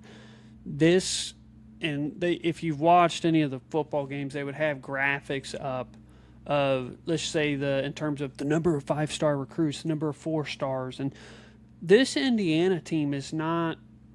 They are obviously talented and well coached, but at least coming in from all these different, whatever sites or whatever rankings that were coming in to basically assign a magic number to high school recruits coming into college football, based on those, Indiana shouldn't even be here. But when you watch Indiana football, especially these past 2 games, they are just so fundamentally sound. Their defense is phenomenal. Their offense will just sit there and they'll pick you apart. Heisman winner Mendoza, he didn't have 200 yards passing. He didn't need to. He had 5 touchdowns. Their defense, very first play of the game, it's a pick six off Dante Moore, who is, they're talking about him being the second overall pick potentially for next year's draft. It was a slaughter. And I honestly thought, at least coming into that game, I was like, whoever wins this game is probably going to win the national championship. That was in my head. I did not expect this level of one-sidedness between this. Now, with Miami, do they have a chance? There's always a chance. However, one thing I will give kudos to Miami for, I don't think people realize coming in, probably because they're in the ACC, how good their defense is. I could make the argument that if you put Miami's defense, if it's not the best in the country, it's the second best behind Indiana, in my opinion. They have multiple guys that are going to go in the first round of this upcoming draft. You know, if you're looking at, it's like, well, Miami had to win the last second touchdown. They had 41 minutes of time of possession. They were strangling Ole Miss. You know, Carson Beck is playing good football. Some of the, I wouldn't say the most eye-popping stats for his career, but it's definitely the most mature football I've seen in his career. And I think the big thing that just killed them is, if you want to look at, turnovers weren't really a big thing in that game. Beck did have one, but Miami had 10 penalties. So I think if they can clean that up, if they can shut down the run game of Indiana, and it's like, okay, one man has to beat us. One man has to beat this defense, and that's Mendoza. So I'm excited for the matchup. I do think Indiana's going to be able to pull this off, but I don't know, man. I really like this Miami defense. I think if the offense can play clean, you know, they can generate some turnovers. I don't see any reason why this is not going to be a closer game than maybe a lot of other people think. I would just as a football fan, I would just ask for a fun, close game. There's been some of those in the playoff this year, but there's also been some blowouts, some manhandling. So if Miami goes in there and plays Indiana tough and well, if they win, that's great. But if they play them tough and it's a good game, that's really all I want. I can't remember what analyst said this. Maybe it was on Ryan Russillo's podcast. Oh, gosh, I can't. It might have been Daniel Jeremiah, the NFL scout, and they were talking about the draft and quarterbacks, but they got on to college football in general. And the two takeaways talking about the defense from about Indiana's defense and Miami's defense specifically was the ferocity in which they, tackle. They tackle so well, but they're not just, knocking guys down. They're just hitting them hard. Not putting dudes out, but they are just – every tackle is so fundamentally good and sound, and they're hitting them hard, and that wears teams down. Both Miami and Indiana have been getting credit for doing that, and that's all coaching. I think Cristobal specifically, he's still got to get over the hump of his reputation. It's going to be tough to do that against Indiana. I think Cignetti's playing with house money. Indiana fans, it would certainly be a letdown for them, although they probably won't admit it if they do lose, because they've never been in this position before. So they're kind of thinking, hey, we've never been here before. This is our best season in school history. If we lose, it's just nice to be here. However, don't get it twisted. I think they really want to win. People are starting to wake up to the fact that Indiana is becoming a football school, and they're going to have maybe a Nebraska in the 90s type run here with is it Dan or Donna Osborne with Curt Cignetti. It's just such a fascinating story. It's one that I really like because Indiana is such an untraditional football school. For all intents and purposes, Indiana is a basketball school. Now their basketball program hasn't been very good in the 21st century. They've had some years here and there, some good Tom Crean seasons, but other than that, they've been kind of a second-tier Big Ten team. In football, though, which is the premier college sport, Indiana, with their big alumni base, which is very rich, by the way. Mark Cuban is just one part of that. I'm sure they have access to so many more millionaires and potentially even billionaires that they could tab for money. It's kind of the perfect storm of great coach, passionate fans, great college town, great alumni base with a lot of connections, philosophy in terms of not only fundamental football and being a hard-nosed, tough team, but also getting older players from the transfer portal who already know how to play football, which is how they rebounded their team last year. When Indiana lost to Notre Dame in the college football playoff last year, I think a lot of analysts and myself thought, all right, this is cute. This is a good story. Indiana, wow, what a season. You know, they played great, but they're just not for real. And I think there was some sort of that kind of expectation lingering into this season. And once they beat Oregon, they just hit the ground running. I mean, Ohio State did not look very competitive with Indiana for portions of that game. And in every game that I've seen the Hoosiers play this year, they've seemed like the undisputed best team on the field. As Signetti, he's got that signature scowl on his face. He's not blinking. He looks like he's so locked in. I mean, he is so locked in right now. And I will, to take it away from Indiana just for a second, is going to the conference conversation, is this will be 3 years in a row if the Hoosiers win that the Big Ten has won a college football playoff championship.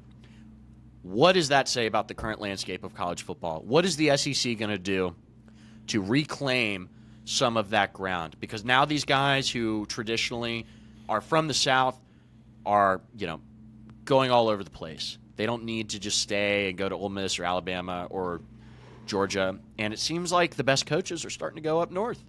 And the Big Ten schools, people don't want to admit this, but they got a little more wealth in those schools, in those states. They have rich alumni who, work in finance in New York City. Not that they don't in the SEC too, but it's not the same thing. I don't think. There's a little more classic prestige at those Big Ten schools. And when you can just get older players from the transfer portal, and these Big Ten schools have just as much money as the SEC schools, it's going to level the playing field. This year we saw Oregon and Indiana. Oregon I don't really consider a Big Ten team, even though they technically are. But, that's two in the college football playoff. We had Ole Miss, but Ole Miss, they lost their coach. Maybe with Kiffin this would have been a little different. And then we have Miami from the ACC, the lowly ACC, who persevered and made it to the championship. And my last point before I hand it back off, I just want to say, I have been critical of the college football playoff with the 12-team format. And this year, I've still been critical. However, this has been a really, really fun college football playoff. I have to say, even though there's been some blowouts, we had 12 teams. The Final Four was very cool. Ole Miss, Oregon, Indiana, Miami. That's a fun Final Four. No boring teams like Georgia or Alabama in there. None of those kind of front runners. We had real interesting results in the college football playoff. Maybe this leads them to expanding it to 16. But this year, the 12, it really worked. Yes, the first rounds were up for debate because of Tulane and James Madison. And we sit here in the final week, and we're about to crown potentially either Indiana or Miami as the college football playoff champion. Two really, really fun stories, and that's what this sport's all about, even if I don't like how the sausage is being made in terms of the NIL and the transfer portal and stuff like that. I thought about this the other day, and how could you fix the college football playoff? Of course, everybody's thought about this with college football. But what if we were to do, first off, I like it at 12. I don't want to go to 16. But what if instead of letting, let's just say, a JMU and a Tulane in, you make the 12th spot an individual play-in game.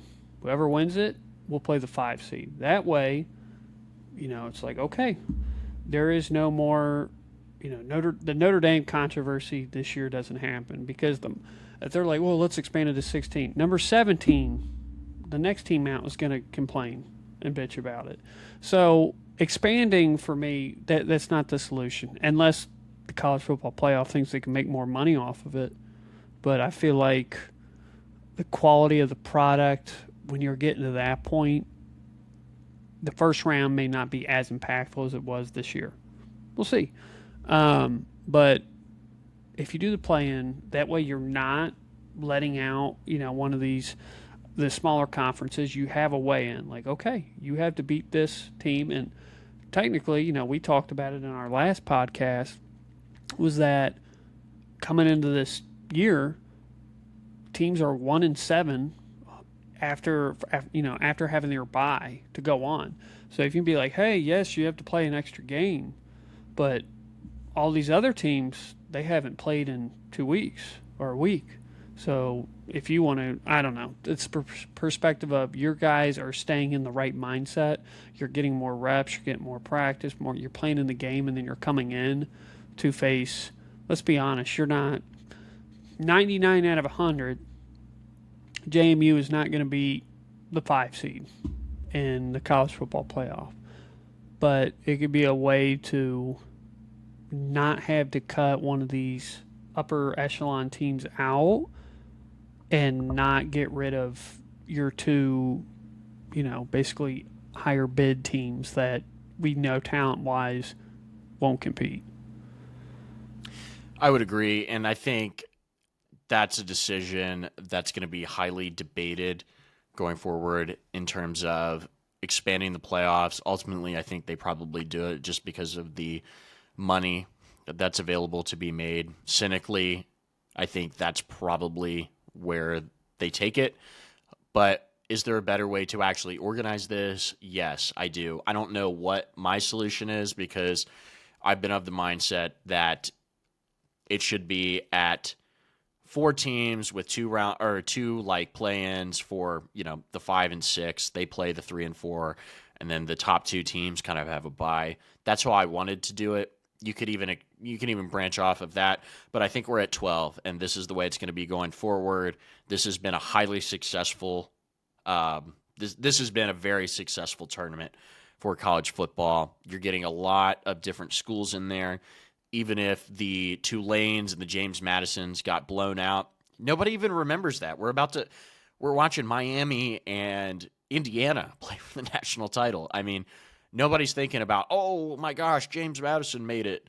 Oh, yeah, we don't care about that anymore, Paul Feinbaum. That was old. That was over. Who cares that Vanderbilt didn't make it? I do think Notre Dame personally should have made it, but hey, that's a different conversation. We're on the precipice of a new champion in college football, which we haven't had through the eras of the 14 playoff, which was overall breeding the same champions over and over and over again. There was about 5 programs that consolidated all the talent: Clemson, Ohio State, Alabama, Georgia, Oklahoma, even though they never won a title. You had the one-off year with LSU, but maybe I was just captured by the way I felt about it, or I'm like, this is the way college football is supposed to be. All the best teams win all the time. And it's like, hey, no, I mean, there could be some upstarts. Like maybe the playing field should be leveled a little bit. And I think that's what we've gotten this year. And overall, I like it. I like that product. And the debate about expansion or no expansion, how much money, I do think some more guardrails should be put in place. But that's a decision that is going to be made by, people looking to make a lot of money. And I think this year's been fun. It's been a great college football season. And I'm not losing sleep over Vanderbilt or any of these teams not making the playoff. And guess what, SEC? You got to buck up. It's time to stop talking about Auburn in 2011 and LSU in 2019 and all of these past glories, because the Big Ten, you can sit here and tell me all day long that the median level SEC team is better than the median level Big Ten team. I mean, that's objectively true. Is Mississippi State better than Rutgers? Yeah, but who cares? Those teams aren't winning national championships, okay? And it seems to me like more and more Big Ten teams, especially with the addition of, what happens if Washington gets their group back? What happens if Kalen DeBoer goes back to Washington, or Oregon remains good, and all of the SEC, they just beat up on each other. That's what we hear all the time, and it just hasn't made any results. Michigan beat Alabama in 2023. Then they beat Washington for the championship. Last year, Ohio State rolls. They win the national championship. This year, Indiana, another team. Three separate teams win, potentially, if Indiana wins, the college football playoff. And I just don't want to hear the SEC excuses anymore. We need Tennessee in there because of blah, blah, blah, blah, blah, blah. Hey, guys, whatever. Like, get better. All right? I hate to say it, but I'm so sick of the complaining and the whining and all of that. It's just, these people just can't puff out their chest as much as they used to be, and it just comes across as cringe. It's like a UK basketball fan, of which I am one, being like, remember the 2012 championship? We were so great. It's like, what have you done for me lately? And so far in football, the SEC hasn't done anything for me lately. And it was great for Ole Miss to make the Final Four, and I greatly respect them for doing that, and I'm not taking anything away from Ole Miss, because I personally think it was really cool that they were the last SEC team remaining. But maybe you've seen this on Twitter a little bit. I've seen people who are SEC fans being like, well, I'm rooting for Miami. And this has nothing really to do with Miami, but they're clinging on. They're clinging on to the last Southern team that could possibly oust the Big Ten.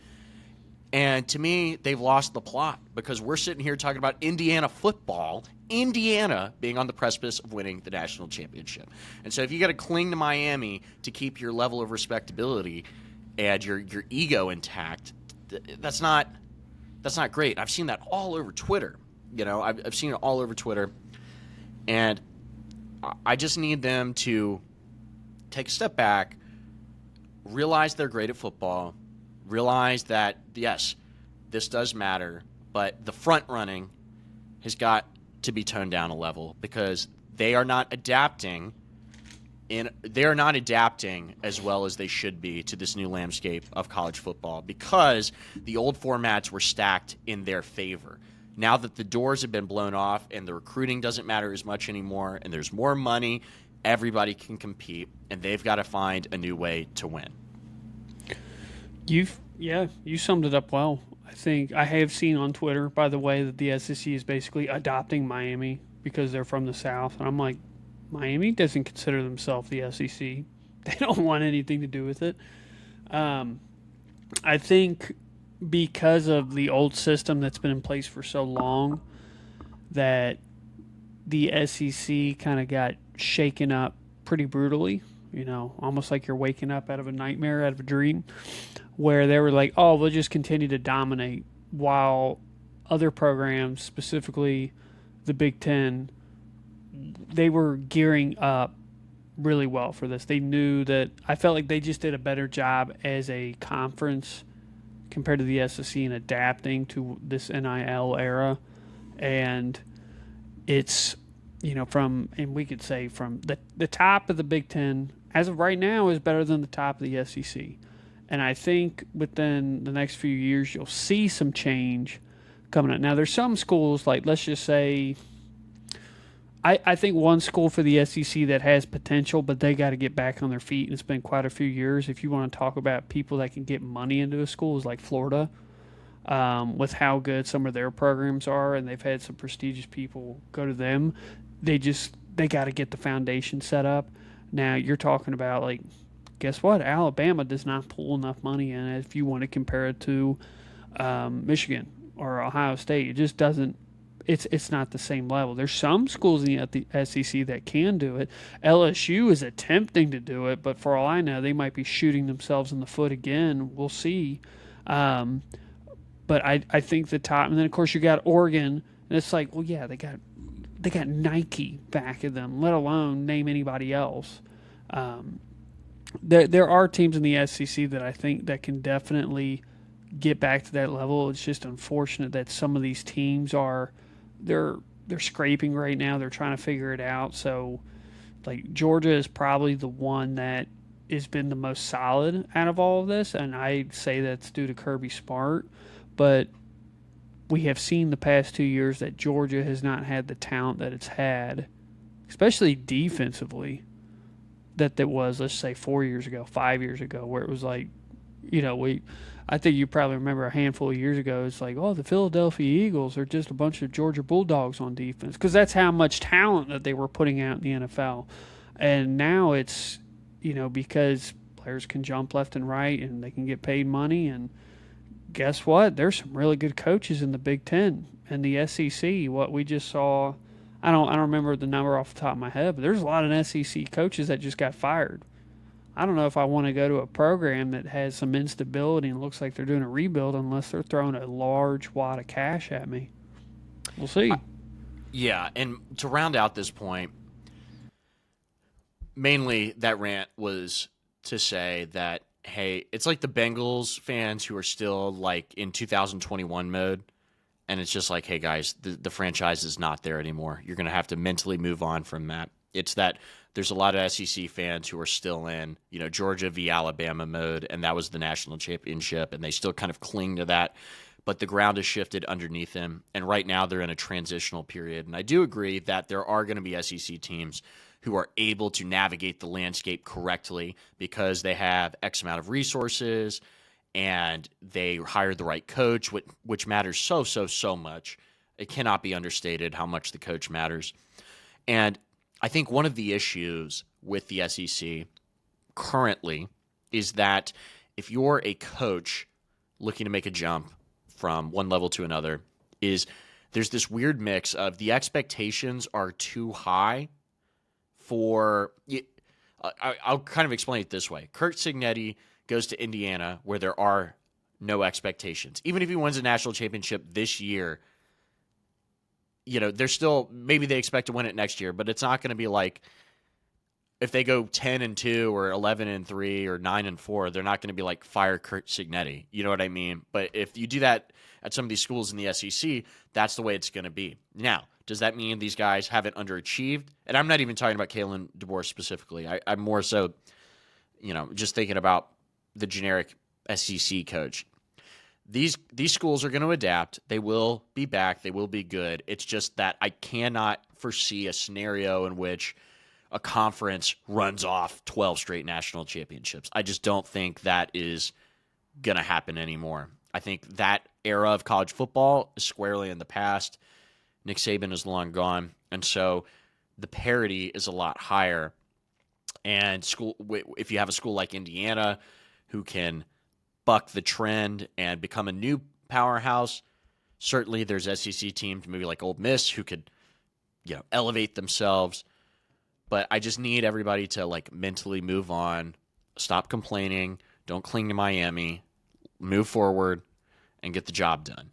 And I think that's really what I'd like to see, because the narrative comes across as so, spoiled. So I just don't like to see that anymore. I like that new teams are good in college football, and that's the best thing for the sport. 100% agree. I want to see the diversity. I want to see the variability in that sport, because I think, let's just say if I want to relate it to an NFL landscape, I don't want to say I'm going to exclude the injuries. I'm not talking about that. But personally, in your soul, how happy were you to see, let's say, the Kansas City Chiefs missing the playoffs? Loved it. I'd say 90% of people that watch the NFL were ecstatic over it. Let's just be honest, for the past 15, 20 years, I think most people in the country have had a little bit of, let's just say, SEC fatigue, just in general. Yeah. And to this point, I think even the past 2 years, it's already been there. It's a little bit of Ohio State fatigue. Mm-hmm. So it's like when you saw them lose, everybody's like, oh, yeah, Buckeyes down, So you want change in your sport, because even though a dynasty might be good in terms of a legacy story, you look back on it and say it's really cool. In the moment, you just become the number one target. Mm-hmm. And then the only issue is with, I don't know what it is, but it's like, I've said in the past that I think college football fans, most of them can be more, let's just say, fanatical, a little bit more spirited. Yeah. But it also goes at the top of who's controlling basically these athletic departments in the universities, that they are just so, let's just say some of those programs and how they're run is almost comical in a sense if you compare that to an NFL team, to the most part. Because it's like, it's what I guess what I'm trying to say here is that with in the NFL, you could think of some jokes in terms of some franchises, but they're not airing out their laundry like so many different teams have done in the past with like college football. And, you're watching the governor of Louisiana lose his damn mind over LSU football. And I'm like, what is going on here? This feels criminal, in fact. And it's like, how many more, what's going to happen? Is Alabama going to do this in a year or two when they probably run DeBoer out of town? It's just... I feel like because especially now, because there is no governing body, just overall in terms of NCAA, and it's up to the conference leaders, but even within their own programs now, there's just, I don't want to say accountability, but it's like, it's a corporate war almost. Like, I guess that's the leap I'm trying to make. It's just like, whose brand is going to make the biggest jump here? That's what it is all about. And it's like, if the brand's not relevant, we got to burn it all down and restart it back up. And I'm like, how often are we going to see this now? And seen it so far with a third of the SEC, I feel like, this year. I'm like, I don't know. It's exciting and frustrating at the same time, because if you want to look at, well, some NFL teams do that, I'm like, I can think of 3 or 4 of them. Like, I can't think of a third of an entire sport doing that. It's a whole new world out there, and the SEC needs to set sail. So let's move on to the NFL, and let's get some good NFL takes here. So the playoffs have started. We had a gritty game between the Carolina Panthers and the Los Angeles Rams yesterday, with the Rams prevailing. We also had the Bears with an epic comeback against the Packers. Now Matt LaFleur's job is in jeopardy. And then earlier today, we had the Buffalo Bills beating the Jacksonville Jaguars in a close game. It's been an interesting playoff so far. I personally watched more college than I have NFL. Besides the Bears game last night, I really haven't watched. I was at a funeral today. You have missed out, my man. The Bears. I will say this really quick: the Bears game was a lot of fun, and I'm not a big Bears guy or Caleb Williams guy, but I do like Ben Johnson. That was a gritty comeback, and I'm thinking of one throw specifically where Caleb rolled out to his left, and I can't even remember what receiver caught it. I know you know what throw I'm talking about. I know exactly. Yeah. I can't remember who caught it either, but he was basically getting tackled. He's getting sacked as he's going down because he got his legs taken out. And you know what? Despite what you feel about Caleb Williams, that dude's got a cannon. Well, he can throw it anywhere. What I was going to say is, in Caleb Williams fashion, in pure Caleb Williams fashion, the very next day he throws it 7 yards over the dude's head. So he makes one of the best throws I've ever seen, and then he just completely sails it. It's like Ricky Vaughn in the movie Major League, where he's just like throws 100 miles per hour, but he just throws it 10 feet away from the catcher. Yeah, it's every single one of these games. Have you looked at your phone because the Eagles game is over? No, I haven't looked at it. I'm going to apologize for the potential mood in your house today. Let's just say that. But every single one of these games that has been going on in the playoffs so far has finished in a one-score game. Every single one of them has come down to the last drive. Yeah, maybe I can't confirm that with the 49ers Eagles because I did see the score, but at least you are watching it till the end of the game, which is a phenomenal wild card weekend. I know Roger Goodell is sitting there, he's rubbing his hands together, some Emperor Palpatine shit, like, yes. But it's Rams-Panthers game. I've gotten to watch every single one of these games. Rams-Panthers was just absolute insanity, because you could feel the momentum, like just a pendulum, back, forth, back. Because coming out of the gate, I was like, oh my God, the Panthers don't look like they deserve to even be here. Because right down the field, Puka scores. They stop Carolina, get the ball back again, dart down the field again. Puka scores again. And I'm like, oh my God, they are going up. And then, Carolina, they are able to, let me see what it was. I'm trying to remember the order. So they scored the touchdowns, 14-7, halfway through the second quarter. And then, Rams hit a field goal, and then they get stopped. And it's like, okay, Carolina's coming back in this game. They do the punt. Travis Etienne has a horrendous fumble, muff punt, and the Rams get it basically within the red zone there. But they don't convert. They don't convert. And it's, halftime, 17-14. And part of it was because Matthew Stafford, and I'm sorry if I'm ruining this for you if you haven't watched any highlight or whatnot, but Stafford did look like he hurt his hand, his finger, potentially his index finger. And he started out, I believe, 8 for 8 on the game. And at one point he was like, I want to say like 12-33. So it was just inaccurate. The Rams were just stumbling along, It's I'm not going to sit here and give you color commentary for the entire game, but it just truly back and forth. It got to the point where I'm like, oh wow, Carolina's going to pull this off, and then you just see the engine come to life with the Rams, and it's like, yep, Matthew Stafford's not done yet. This is, and I'm sure you've seen in the chat today, somebody in our chat had called Matthew Stafford fraudulent, and that did not go over well with probably everybody in the chat. I don't think he's fraudulent. I think, if you did watch the game, he did bang his hand up, and he got back on it. It took him a little bit, really towards the end of the third, going into the fourth, but man, hell of a game. Carolina, I saw something on Twitter, and I kind of agree with it because I'm not a Bryce Young, let's say, optimist.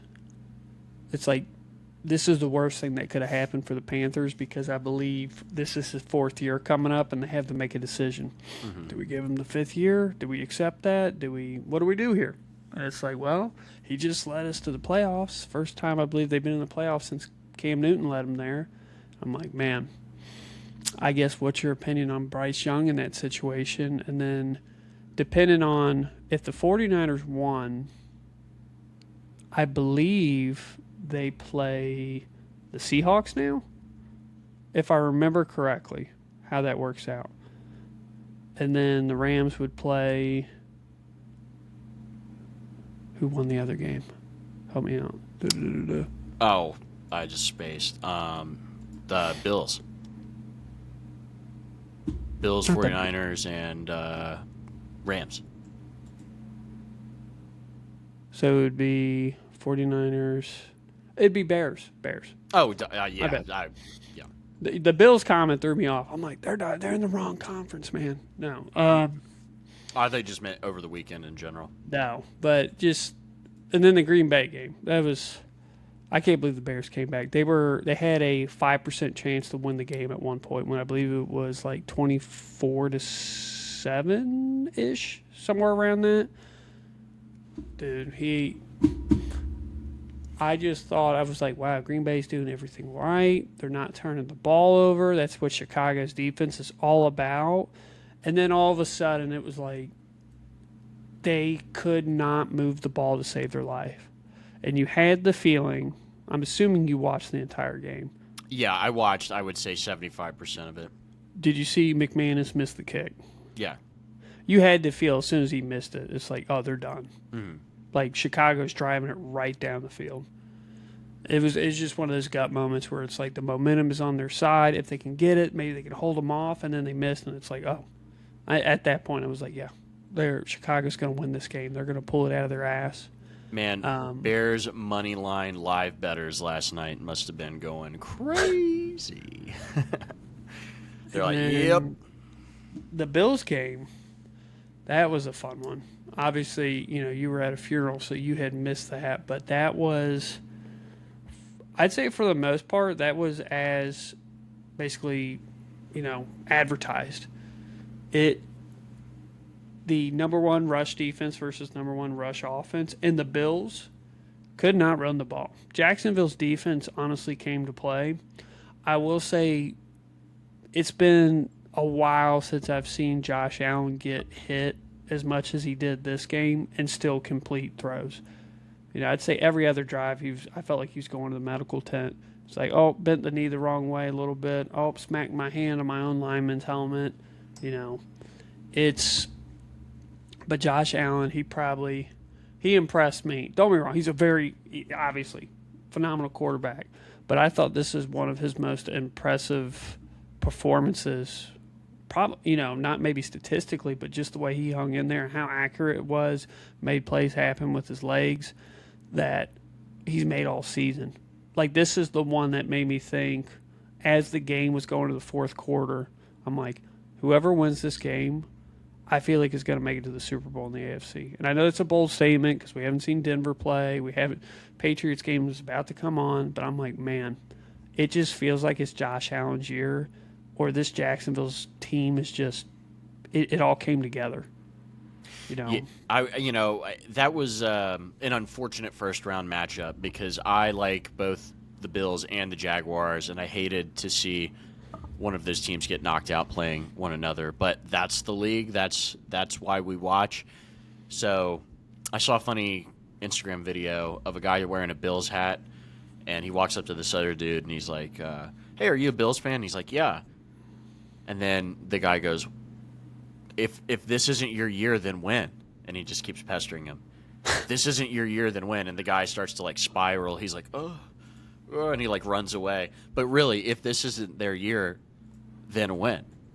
Because they do have some holes on their team, but they have a gritty quarterback. They have a seasoned coach. They do have some injuries, but it feels like the Bills could be just marching their way through tough teams. Jacksonville is a tough out. That was a very good dark horse team. I could have seen them in the AFC Championship game if they won this game tonight. Like, obviously, there's going to be other tough matchups, but Jacksonville's a tough out. This is the best team of Trevor Lawrence's career. I think they could honestly build upon it next year. Unfortunately for our teams, and Houston's going to be in the mix, but I think Jacksonville's got a higher ceiling than Houston does. I'm not a big Stroud guy. I think he's regressed a little bit. He's fine, but he's not as good as some of these other players, and he's certainly not as good as what people were making him out to be after his rookie year. In terms of Carolina, that's an interesting question about should they move on from Bryce Young or not. Man, I mean, I'm inclined to say yes. Actually, I think they should. I think they should probably trade him and see what they can get back. Their ceiling could be higher with a veteran quarterback of some sort, or just sit here and wait for another. Like, I don't think they want to tank, but I do think they could get off Bryce and find somebody in like a Sam Darnold type mold. Would this team be better with Mac Jones at quarterback? That's a good question. Seen it. I'm getting my quarterbacks mixed up, but I've said this for a couple years now. We're going to hit a point where a team, a franchise is going to eventually say, we're not going to pay you. They have this guy for, the 5 years, and it's like, oh, I'm ready for the super mega deal. Make me the highest paid quarterback. And they're just going to be like, no, we're not going to do it. We're going to trade you. We're going to let you walk. I'm not saying that Bryce Young is going to be the guy, but I think the people that want him to stay are Panthers fans overall. At least for me being down here, Panthers fans are defending him. They're like, he's the reason why we are. And I'm like, he has his moments. But with the game yesterday, there were so many throws that, yes, they were catchable balls, but it'd be like, oh, you're running across the middle and you throw it basically low and behind of your receiver, and he drops it because he's having to reach back and he's getting hit. Bryce Young, he doesn't do anything exceptionally well. You can't rely on his. You can't say he's a phenomenal accurate passer. You can't say he's a phenomenal in terms of the strength in his arm. He's not a phenomenal playmaker and getting out of the pocket and being a runner. I wouldn't. It's what does he do that says that he should be, let's say, a top 5 paid quarterback in the next couple of years? Don't know. Yeah, if that's who they think is their guy, then more power to him. If they like Bryce, that's great. I just think that he hasn't proven in the 4 years, 3 years, however long it's been, that yes, he did win a division title, but they kind of limped there. It was an 8-8 season, and it's not like he was statistically dominant. So they still have some more question marks there. I mean, if that's their guy, I respect it.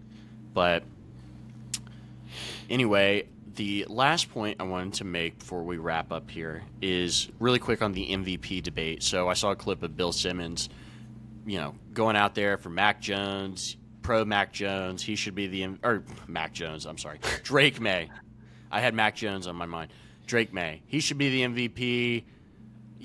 Statistically compared to Stafford, I think Stafford is better. He's had a better year. It makes more sense legacy-wise and narrative-wise to give the MVP to Stafford. I know the Boston sports guys are beating the drum for Drake May, and should Drake be the second-team All-Pro quarterback? I think yes, absolutely. But let's just be honest, Patriots fans, and say that you guys really haven't beaten anybody the entire year. I'm not sitting here pumping my fist after Drake May beats like the Browns and the Saints and all of these teams. While I do respect him and I do think he's good, the Rams play in the NFC West. I mean, Bill's sitting here like, well, actually, there's this stat and there's that stat that proves Drake May. Guys. The Rams are better than the Patriots, even if the record doesn't, say so. I know they just struggled against the Panthers a little bit. And I don't want to take anything away from Drake May or, Mike Vrabel or anybody like that. But I just think it makes more sense overall if Stafford wins the MVP. And if I had a vote, that's my pick. Man. I've gone back and forth on this one myself. I agree wholeheartedly with the strength of schedule with the Patriots. But, man, he's had an incredible year. He looks like he is the real deal. Let's be honest. Even in some of the difficult games that he's had, against Buffalo, he has shown out. I think, obviously, the Rams and Stafford has had a way tougher schedule. I think that Drake May is doing more with less as well, in terms of just talent around him. It's not technically his fault that his division, half of his division is complete shit. In terms of, if I'm looking at, let's look at the Jets. Oh, okay. Dumpster fire. Let's look at the Dolphins. It's like, oh, okay, they're whatever, this abomination that they've got going on. And then you have the NFC West, which is like a slaughterhouse, besides the Arizona Cardinals. It's a tough argument. I do think they'll never say this, but if the Patriots lose tonight to the Chargers, I think they give it to Stafford. Obviously, the MVP is not based on playoff, but I think the NFL is kind of like, and whoever votes for it, I could see I don't want to say controversy because it's not like, you should. I think they want to give it to Stafford, but I think statistically, Drake May has had a more impressive season for being second year in the league. If you're asking me to pick one, I got to be the one to give the award out. I'm giving it to Stafford. Like, Drake May, do it again for me. I'm not giving you MVP in the league in your second year unless you're blowing everybody out of the water. It's right. The same thing with, if you look at other, it's like, well, how many times? Why hasn't LeBron won more than, 4 MVPs? I'm like, because That's the NBA, but it's kind of the same way like that in the NFL. You know, they'll give some pity awards out where it's like, well, Lamar has 2 MVPs, and I can make the argument that one of the MVPs that he got should have been just given to him the following year because he had a better statistical year. And then I could be like, well, Josh Allen got an MVP. I'm not going to get into the politics of when they should have won an MVP trophy or, you know, they're like, oh, let's just rotate her. I do think that there is a little bit more of it's not just purely off of argument of statistics. I do think they're like, who can we potentially put? Who deserves it? Who do we got to get in this rotation to build up a legacy? Who do we got to get to? Who deserves it? That may be where it's like, we can make an argument, but he's been waiting for a while, and we're going to give it to him. This sounds like I have my tinfoil hat on, but I mean, when they vote on this, it's not just one person deciding, it's multiple people's opinions. So I'd give it to Stafford, but I'm not upset if May wins it. Yeah, I agree with that. I'm not upset if Drake May wins it either. I just think it makes more sense for Stafford to win it, but because of the Boston media's influence in the overall ecosystem, there's an outsized push to have Drake May win the MVP, even if he is objectively deserving of it. I think you can poke a little more holes in the Drake May argument, even if the boat doesn't really need holes like poked in it. I just think Stafford has like 10 plus more touchdowns. He's playing in a tougher division. I will say you could put poke a hole in Stafford's argument and be like, dude, you have, I don't know how many percentage of his touchdowns are 1 to 5 yard touchdowns to Devontae Adams. So it's like, I can see that as well. Yeah, I understand that. I just think the Rams are a better team, even if the record doesn't necessarily show it. That doesn't mean I don't think the Patriots are one of the best teams in the NFL. I just think it's like they have an inflated record. Now they can only win the games of the teams they play. You know, it's not like, oh, well, they should have played schedule, blah, blah, blah. Like, no. You know, it's not Drake May's fault, but I do think that, to me, I'd give it to Stafford. And Drake May will be in line to win plenty more MVPs, especially if Mahomes declines or Allen gets hurt or Burrow or whatever, you know. I don't want to take it from Drake May. That's not the point. But I do think the people beating the drum so hard for him, acting like this is one of the most impressive quarterback seasons they've ever seen, even if it is a very, very, very impressive one, it's just a little... It's just not... I don't think it's quite accurate, and it's a little annoying. But do I think there is a debate, and this is why it's fun. I guess I have one more question for you. Who do you think wins tonight's game between L.A., the Chargers, and Patriots? I'm going to sound like a... By the way, this game has started. I have not looked at the score. I have no idea if anybody has scored. We're probably, 10, 15, 20 minutes in. I have no idea. I wanted to pick the Chargers, but I forgot they're the Chargers. So I'm going to go New England. I think I also have to go New England here. So let's just say devil's advocate here. So if that were the case, if New England were to win, regardless of the outcome, they would play the winner of the Texans and Steelers. Classic trap game, especially if it's the Texans. There's a small, very small part of me that is heavily rooting for an Aaron Rodgers run one last time. I want to see Perk Rodgers back, baby. Low key, I think he comes back next year. I'm going to be honest with you. You know what? He's made it sound like that. I think he's trying to potentially see if he can get a better situation than the Steelers. I think, he waited so far this past year, if I remember correctly, because he wanted the Minnesota job. Mm-hmm. At least that's what was rumored. And I think maybe he reaches back out again and be like, hey, what do you think of your McCarthy guy? Because I think I can be better than him. And I think at that point, Minnesota might be desperate enough to do it. But, yeah, that's in terms of who am I personally rooting for the rest of these playoffs, I'm rooting for Seattle. Part of that's just my dad's a Seahawks fan, so I feel somewhat, I don't want to say obligated, but I'm like, yeah, I want to root for his team. Hopefully, get them back. But their defense is phenomenal, and I'm not as staunch as some other people that we might know, but I'm rooting for Sam Darnold. I'm going to say I'm rooting for the Bills. I'd like to see the Bills play well. I'm also rooting for Seattle. I think Seattle could be a fun story if they ended up winning. So, those two teams. I would be very happy with that matchup if it were to happen. I wouldn't be upset with anybody who won that game. I'd be like, well, Josh Allen finally got his. Or it'd be like, hey, Sam Darnold proved them all wrong, and we just watched Seattle, because they're going to be talking about this defense if that were to happen. They just reassembled this juggernaut of a unit after 10 years.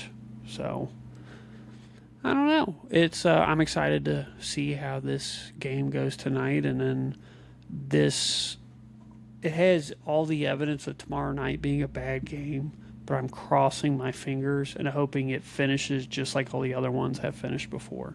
Just absolute bangers. We've been gifted with great football this past week and a half. I agree, and I'm really excited to continue to watch it. But with that, Logan, I think we've had a good pod this week. What do you think?